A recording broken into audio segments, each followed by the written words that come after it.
just got done with the morning hunt and thought I'd give you another little pro tip here. If you're planning on taking an extended trip, or even if it's not a trip that's that long, or you've got multiple dogs or older dogs, luckily we've been fortunate enough here with Hawk. He's a young dog, and Ida hadn't had much problem. Rio's getting to be older. Let's check her out and see what she's up to. She's laying in here.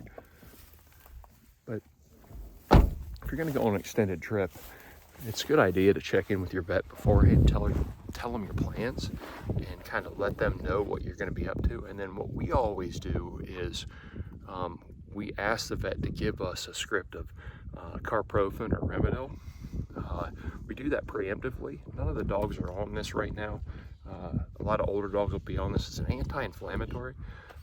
So we get our vet to give us a script of anti-inflammatories for all of our long trips, so that we have them on hand. So if the dogs get beat up from covering lots of mileage, or even older dogs that just get sore or arthritic, you can kind of help that out by giving them some anti-inflammatory. So definitely check in with your vet before you go on these trips.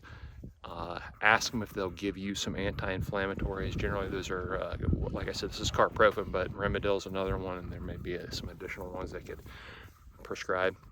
And the other thing is, if we're going to be in the backcountry, way away from stuff, we'll actually have our vet give us a 7 to 10 day script of antibiotics. And same reason, if we're going to be somewhere where if the dogs get injured, we want to have a course of antibiotics to where if they get cut, lacerated, and we're nowhere close to any kind of infrastructure, that they can then, I can put them on antibiotics until I get them back to where we can get to a vet and get them checked out. So generally they'll give you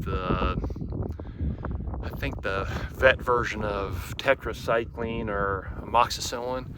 The other good part about that, if they do give you a 7 to 10 day course of that, is in the event that you actually injure yourself, get lacerated, get something really filthy, in a cut, even of yourself, you can actually take those yourself. I'm not a doctor, don't actually believe that, but I will tell you that if they give you the amoxicillin or tetracycline or the vet version of that, and actually I've been at vets in remote areas where they actually send you to the pharmacy to get antibiotics for your dog that are human antibiotics. So again, not a doctor, don't take my advice, but if I happen to get cut out in the middle of nowhere or severely lacerated and get it to stop bleeding, I'm going to have a course of antibiotics for the dogs with me that I can take and help out with infection before I get back to town. So anyways, Upland pro tip, know you love them. Yeah. And we're going to go take a break and then find another place to hunt up some birds.